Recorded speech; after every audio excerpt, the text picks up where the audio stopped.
Now, as COVID-19 plays out, the anxiety is rising over travel. A new Ipsos poll done exclusively for Global News reveals that most Canadians think it's just far too risky to travel to the US.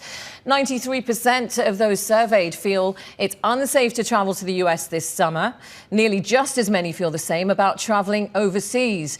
More than 8 in 10 Canadians, or 85%, want the Canada-US border to stay closed until the end of the year, while just 21% want it to open to kickstart tourism. There are also fears about domestic travel too, with 62% saying it's unsafe to visit another province.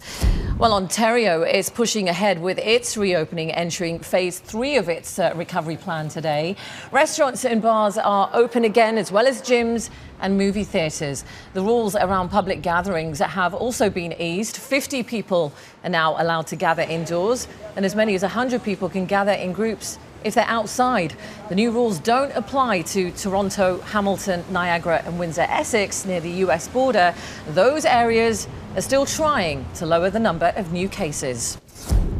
A neonatal intensive care unit at one of British Columbia's biggest hospitals has been shut down due to an outbreak of COVID-19. It is not known yet if the cluster inside the NICU at St. Paul's Hospital in Vancouver is connected to staff or newborns inside the unit.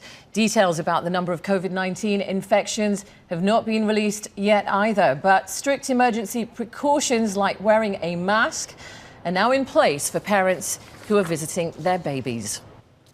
Well, there are still major concerns about the border, with the situation in the United States still very much out of control. The case numbers there are still rising fast. 77,000 people were infected with COVID-19 in just 24 hours yesterday. That has smashed the previous daily record. 138,000 people have died already. And as Jackson Proskow now reports, there are warnings that unless testing ramps up, COVID-19 will continue to run rampant. In the fight against the pandemic, each day seems worse than the one before. Things are so dire that people are being resuscitated on stretchers in the hallways. The night before last, I had 4 calls of 4 patients dying. The number of daily infections, deaths, and hospitalizations continues to grow at a frantic pace across the U.S., setting new daily records in more and more states. Can we do better? And can we turn this around? I believe we can. This will end, but I want to do it sooner rather than later. An unpublished document prepared for the White House Coronavirus Task Force found 18 states are in the red zone due to their high levels of cases and should roll back their reopenings immediately. In one of those states, Georgia, the governor is now suing the mayor of Atlanta to overturn her city's mandatory mask requirement. I'm confident that Georgians don't need a mandate to do the right thing. I am not afraid of the city being sued, and I'll put our policies up against anyone's any day of the week. There's so much virus circulating, researchers have warned of an impending disaster unless the U.S. increases its testing capacity to 7 times the level being done right now. Without this kind of a test, we're stuck between a rock and a hard place. Either you shut down the economy and people have experienced significant learning loss, or you keep things open and you lose hundreds of thousands of Americans. Currently, it can take up to 2 weeks for results, despite warnings that a delay of more than 3 days can make it impossible to trace contacts to stop COVID-19 from spreading further. Wear your mask. Jackson Proskow, Global News, Washington. Well, Japan has seen a spike in cases of COVID-19, reporting its highest number of infections in 3 months. Most of the cases are in Tokyo, where more than 70% of those infected are in their 20s and 30s. Officials say an increase in testing could be behind the surge in cases. And from today, people without symptoms can also get tested. The increase in cases comes a week before the Olympics were first scheduled to start. They're now slated to begin on July 23rd of next year. And the number of confirmed cases of COVID-19 around the world is quickly nearing 14 million. The death toll now standing at least 590,000. India now reporting it's topped over 1 million cases. That is the third highest number behind the US and Brazil. As Redmond Shannon now reports, other countries like Spain are also now dealing with numbers that are going up instead of down.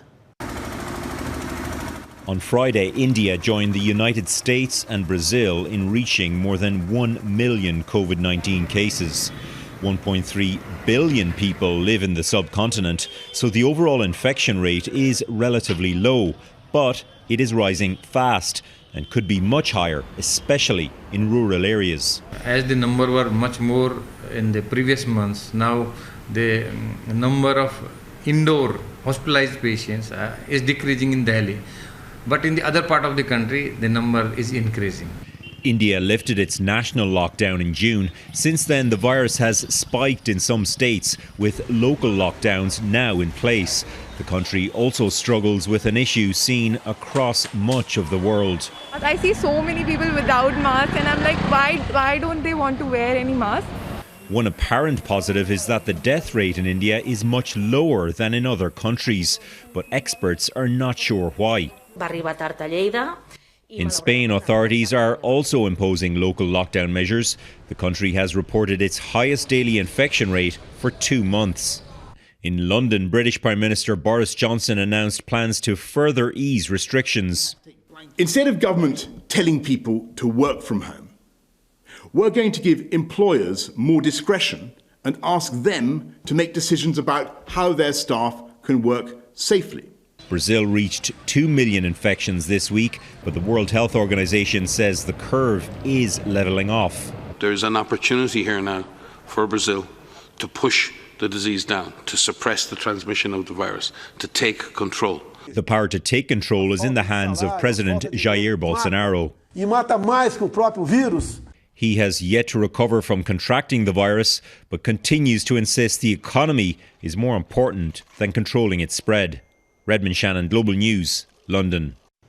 And the United Nations has launched its biggest fundraising appeal in history, asking for nearly $14 billion to help fight this pandemic. The UN says the number of people needing aid has more than doubled since the start of this year. They now need to reach 250 million people in 63 countries. The money will cover basic health services and things like food, water, sanitation and shelter. The UN estimating up to 265 million people could be facing starvation by the end of the year due to the impacts of COVID-19. It is the third time the organization has appealed for financial help since the pandemic started. So far, it has received just over $2 billion.